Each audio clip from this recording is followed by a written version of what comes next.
Made you something special, babe. My name is Vincent. I am 34 years old, and I run a small chemical testing laboratory in Spokane, Washington. The cup my wife Sophia handed me that Sunday morning smelled wrong. Not coffee wrong or burnt wrong.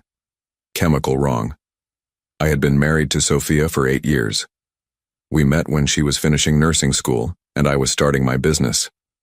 Back then, she brought me soup when I worked late nights calibrating equipment. She laughed at my bad jokes about pH levels. She made me feel like the smartest man in the room, even when her family made it clear I was not. Her sister Vanessa had been visiting for 3 days. 3 days of snide comments about my little science project and how Sophia could have done better.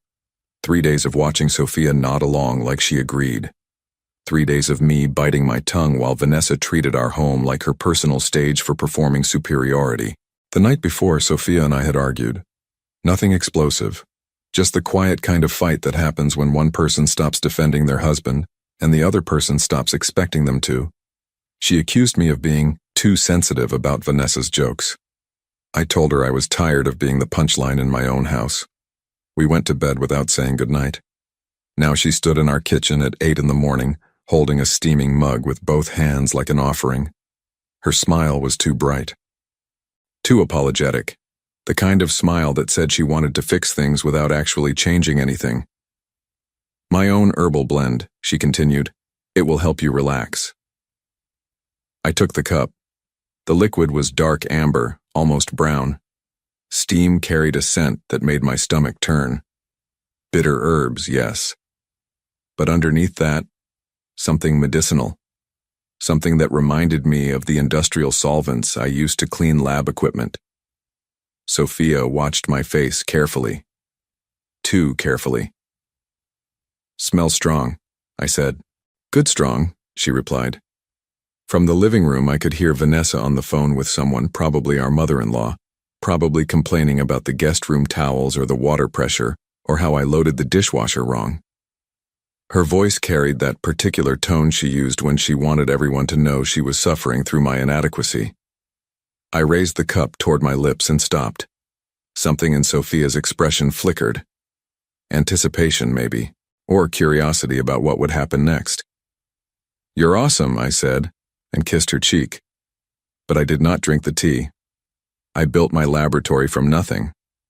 5 years of community college chemistry courses while working construction. Another 3 years saving every dollar to lease a small building on the industrial side of town.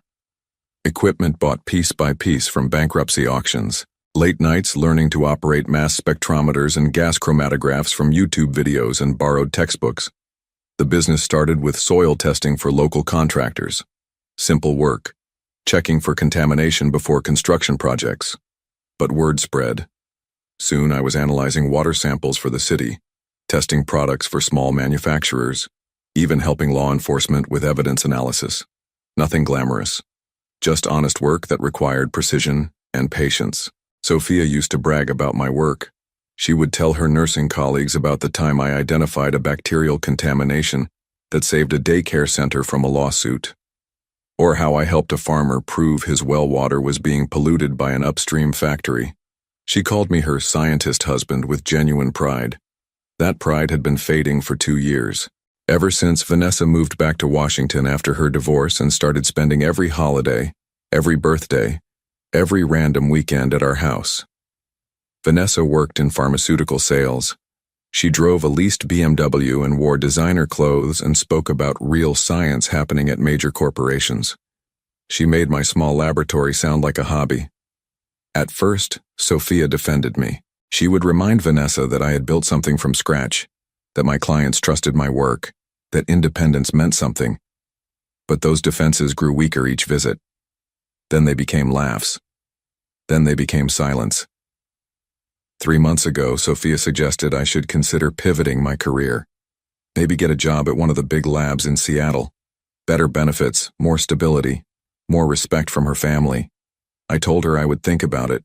I thought about it plenty. I thought about how my grandfather spent 40 years in someone else's factory and died 6 months after retirement. I thought about the farmers and contractors and city officials who called me directly because they trusted my independence. I thought about the satisfaction of solving problems with my own hands and my own brain.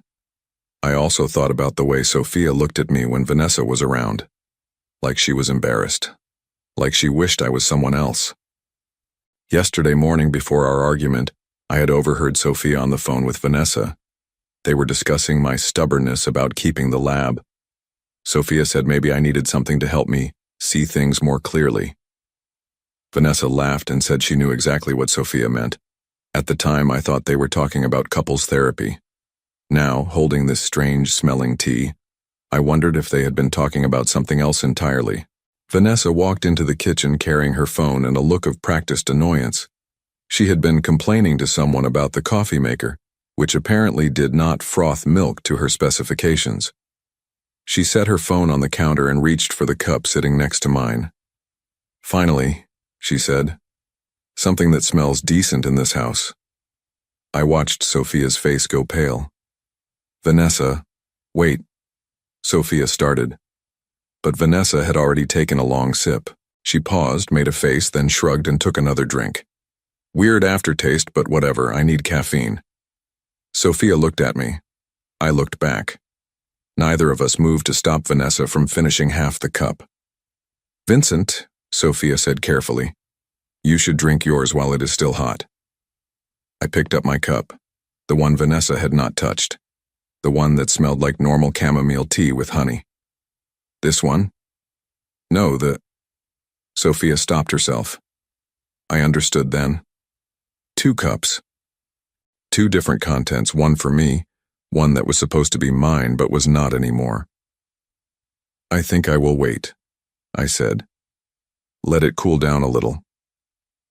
Vanessa finished her tea and went back to her phone call. Sophia busied herself cleaning dishes that were already clean. I sat at the kitchen table and watched both of them. An hour later, Vanessa started complaining about stomach cramps. Mild at first, then more intense. She accused Sophia of using expired milk in something. Sophia suggested maybe Vanessa had eaten too much rich food the night before. Both of them seemed genuinely confused about what could be causing the problem. I offered to drive Vanessa to urgent care. Sophia said that was not necessary. Just some stomach flu, probably. Nothing serious. But by noon, Vanessa was vomiting and experiencing severe diarrhea. She was pale and shaky and demanding that someone call a doctor. Sophia was pacing the house, wringing her hands, saying she could not understand what was happening.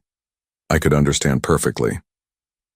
While Sophia helped Vanessa to the guest bathroom for the 4th time, I carefully poured the remaining contents of my cup into a clean sample vial.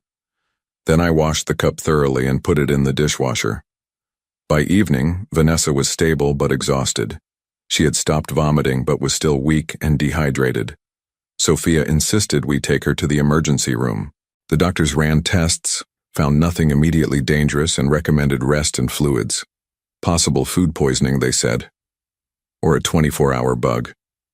Vanessa spent the night in our guest room, groaning softly and drinking small sips of water.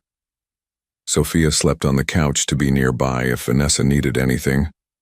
I slept in our bed, alone, thinking about the sample vial in my briefcase. Monday morning, I took that sample to my laboratory. The results came back Tuesday afternoon. Gas chromatography mass spectrometry does not lie.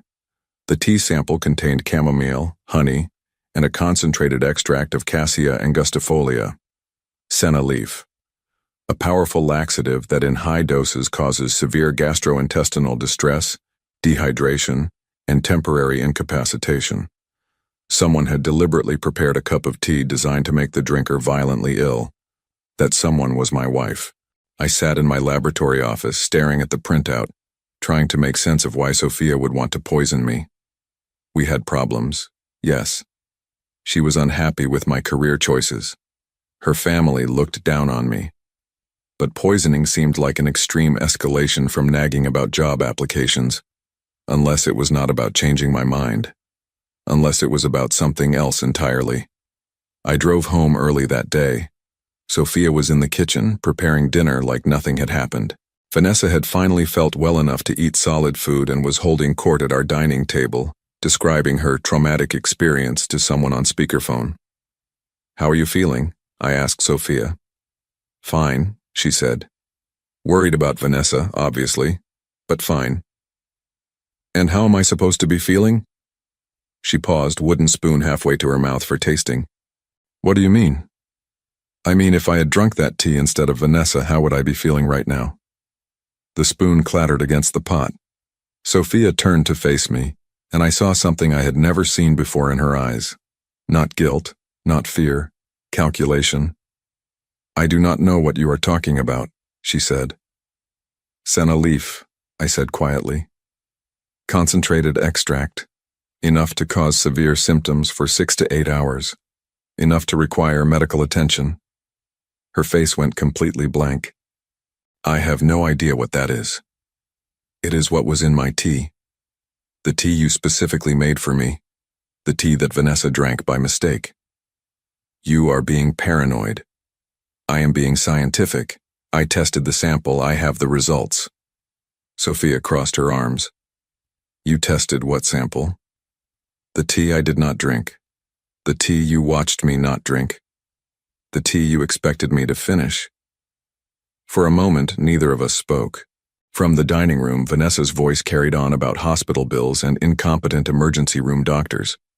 Even if that were true, Sophia said finally, which it is not, why would you think I would do such a thing?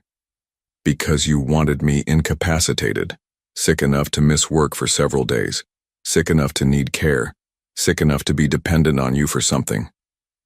That is insane. Is it? Because while I was supposed to be vomiting and helpless, what were you planning to do? Go through my files? Access my computer? Maybe have Vanessa help you look through my business records? Sophia's expression shifted, still denying but differently now, like someone who had been caught in a smaller lie and was trying to avoid admitting to a bigger one. I would never hurt you, she said, but you would drug me. I did not drug anyone. Then explain the senna leaf. I cannot explain something that did not happen. We stared at each other across the kitchen island. 8 years of marriage reduced to this, a laboratory test result, and 2 people who no longer trusted each other. I want you to leave, I said. This is my house too. I want you to pack a bag and stay somewhere else while I figure out what you were really trying to do. You cannot kick me out based on some paranoid theory. I can ask my wife to give me space after she tried to poison me. Most people would consider that reasonable. Sophia grabbed her purse and car keys. I am going to stay with my mother. When you come to your senses, you can call me and apologize. She left without packing a bag, like she had been planning to leave anyway. Vanessa, still recovering in the guest room, called out asking where Sophia was going. I told her Sophia needed to run some errands. Vanessa accepted this explanation and went back to her phone. I spent the evening alone wondering what other surprises my wife had been planning. Wednesday morning I did something I had never done before. I searched through Sophia's personal belongings, her dresser drawers, her closet, her desk in our home office. I felt like a criminal, but I needed to understand what had been happening in my own house. In the bottom drawer of her desk, underneath old tax forms and expired warranties, I found a folder labeled Vincent Lab Information. Inside were photocopies of my business license, my insurance policies, my client contracts, and my financial statements. Documents I had never given her copies of. Documents she would have had to take from my locked filing cabinet in the laboratory. There were also printed emails, conversations between Sophia and someone named James Morrison at a company called Trellvix Analytics. The subject lines were variations of acquisition opportunity and small lab consolidation. I read every email twice. James Morrison worked in business development. His company specialized in buying small independent laboratories and incorporating them into larger networks. They offered competitive packages to lab owners who wanted to transition out of the stress of independent operation. Sophia had been providing him with detailed information about my business, client lists, revenue figures, equipment inventories, location details. She had even included photographs of my laboratory interior and copies of my most recent profit and loss statements. In return, James had been coaching her on how to encourage me to consider selling. He suggested creating situational pressure, that would make independence seem less attractive. He recommended having family members express concerns about my financial stability. He even provided talking points about the benefits of working for a larger organization. The most recent email was dated last Friday, 3 days before Sophia made me the tea. James, if he remains resistant to logical arguments, you may need to create a situation where he feels vulnerable or dependent. Nothing harmful, obviously, but something that demonstrates how difficult it is to manage everything on his own. Sometimes people need to experience their limitations before they can accept help. Sophia, I understand. I think I know how to handle this. James. Remember, the goal is to have him contact us voluntarily. If he feels like the sale was his idea, everyone benefits. Your finder fee will be $25,000 once the transaction is complete. $25,000. My wife had been paid to sabotage my business and manipulate me into selling. I photographed every document with my phone. Then I called my attorney, Patricia Young, and scheduled an emergency appointment for that afternoon. Patricia read through the emails and shook her head. This is corporate espionage, possibly fraud. Definitely grounds for divorce if you want to go that route. What about the poisoning? That is harder to prove intent. She could claim the senna leaf was an accident, but combined with these emails, it establishes a pattern of deliberate harm. What should I do? Document everything. Change all your passwords and access codes. Move your important business files to a secure location. And do not let her back in the house until we sort out the legal implications. I spent Wednesday evening changing locks and passwords. I also called my 3 largest clients and warned them that someone might contact them claiming to represent my business. I did not mention Sophia by name, but I made it clear that any acquisition discussions should go through me directly. Thursday morning, Vanessa finally felt well enough to leave. She hugged me goodbye and thanked me for taking such good care of her during her food poisoning. She also mentioned that she hoped Sophia and I could work out our communication issues. I smiled and told her I was confident everything would be resolved soon. After Vanessa left, I sat in my empty house and planned what to do next. Friday morning, I called James Morrison at Trellvix Analytics. Mr. Morrison, this is Vincent Hayes. I understand you have been interested in my laboratory. There was a pause. Mr. Hayes. Yes, I have been hoping to speak with you. Your wife mentioned you might be open to discussing a potential partnership. She mentioned that, did she? She indicated you were considering your options, looking for ways to reduce the stress of independent operation. Well, she was right about the stress. Running a small business can be overwhelming, especially when you cannot trust the people closest to you. Another pause. I am sorry to hear that. Business relationships can be challenging. Personal relationships too, but I am calling because I think it is time we had a direct conversation about your interest in my company. Excellent. I would be happy to arrange a meeting. Are you available early next week? Actually, I was thinking we should meet today, this afternoon if possible. I am eager to move forward quickly. That seems rather sudden. My wife made it clear that time is a factor. Something about demonstrating my limitations and creating situational pressure. You know how these things work. The line went completely quiet. Mr. Morrison, are you still there? Yes, I am here.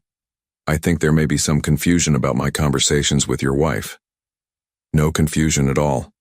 I read the emails, every one of them, including the parts about my finder fee and helping me experience my vulnerabilities. Mr. Hayes, I think you may have misunderstood. I understood perfectly. You paid my wife to sabotage my business and manipulate me into selling. You coached her on creating pressure situations. You even suggested she make me feel dependent and vulnerable. That is not exactly.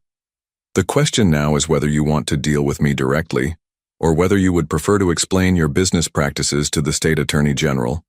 Corporate espionage is a serious crime in Washington. James cleared his throat. Perhaps we should discuss this in person. I think that would be wise. We arranged to meet at 2 o'clock at a coffee shop downtown. I spent the morning preparing. I printed copies of all the emails and Sophia's business records theft. I also prepared a written statement detailing the poisoning incident and its connection to the acquisition scheme. At 2 o'clock sharp, James Morrison walked into the coffee shop. He was younger than I had expected, maybe 30, wearing an expensive suit and carrying a leather briefcase. He looked nervous. "Mr. Hayes?" "Vincent, please sit down." He sat across from me and immediately started talking. "I want to clarify that Trellvix Analytics operates completely within legal boundaries. We acquire businesses through legitimate negotiations. We do not engage in industrial espionage or encourage illegal activities." "Interesting, because I have documentation suggesting otherwise." I slid a folder across the table. James opened it and read for several minutes. His face grew paler with each page. "These emails were taken out of context," he said finally. "Which context makes corporate espionage legal? We never instructed your wife to break any laws. You instructed her to steal my business records and manipulate me into a vulnerable state. In most jurisdictions, that qualifies as fraud and conspiracy." James closed the folder. "What do you want?" "I want you to stay away from my business. I want you to cease all contact with my wife. And I want you to understand that if I hear about Trellvix targeting any other small lab owners in this region, I will make sure the appropriate authorities know about your methods." "And in return?" "In return, I do not file criminal charges today." James stood up. "This conversation never happened." "On the contrary, this conversation is why nothing else will happen." He left without saying goodbye. Monday morning, Sophia came home. She walked into our kitchen like she had never left, poured herself coffee, and sat at the table where she had tried to poison me 8 days earlier. "I think we need to talk," she said. "I think we already talked enough." I placed the folder of emails on the table between us. Sophia glanced at it but did not touch it. "Those are private communications," she said, "between you and James Morrison, about selling my business for $25,000. She opened the folder and flipped through the pages. No surprise on her face, no shame, just calculation. "You went through my personal belongings. You went through my business files. You photographed my laboratory. You copied my client contracts. You stole 8 years of my work and tried to sell it to strangers. I was trying to help you. By poisoning me? I never poisoned anyone. Senna leaf extract, concentrated enough to cause severe gastrointestinal distress, designed to make me sick and dependent and vulnerable, just like James suggested." Sophia closed the folder. "You cannot prove intent. I can prove conspiracy, corporate espionage, theft of business documents, and attempted assault with a dangerous substance. No prosecutor would take that case. Maybe not. But the state licensing board would be very interested. So would my insurance company. So would James Morrison's corporate compliance department." She stood up. "What do you want, Vincent?" "I want you to sign divorce papers. I want you to relinquish any claim to my business or its assets. I want you to move out permanently. And if I refuse? Then I file criminal charges and civil lawsuits and make sure everyone in this industry knows what Trellvix Analytics does to small business owners." Sophia walked to the window and stared out at our backyard. 8 years of marriage. 2 years of planning my destruction. 10 minutes of consequences. I need time to find a place to live. You have until Friday. That is not enough time. It was enough time for you to plan destroying my life. It should be enough time to plan rebuilding yours. Sophia moved out on Thursday. She took her clothes, her books, and her car. She left everything else, including the coffee maker that had never frothed milk to Vanessa's specifications. I signed the divorce papers the following month. Sophia did not contest anything. No alimony, no property division, no ongoing obligations. She wanted the dissolution to be as quiet as possible. I heard through mutual acquaintances that she moved to Seattle and took a job at a large hospital. Corporate nursing, benefits and stability and respect from people who did not know about her side businesses. James Morrison sent me a formal letter stating that Trellvix Analytics would not pursue any acquisition opportunities in Eastern Washington. He also included a check for $25,000 with a note saying it represented previously paid consultation fees that were being returned due to services not rendered. I deposited the check and used the money to upgrade my mass spectrometer. 6 months later, my business was stronger than ever. Word had spread about my discretion in handling sensitive matters. Law enforcement agencies started sending me more complex cases. A pharmaceutical company hired me to verify the purity of their raw materials.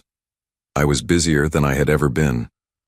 On a quiet Sunday morning in March, I made myself coffee and sat in my kitchen, the same kitchen where Sophia had handed me poisoned tea and smiled like she was doing me a favor, the same table where I had confronted her with the evidence of her betrayal. I thought about trust in marriage and the price of independence. I thought about how close I had come to drinking that tea, and how differently everything might have ended. But mostly I thought about how good it felt to wake up in a house where no one was planning to destroy me. Sometimes the best revenge is simply refusing to be a victim.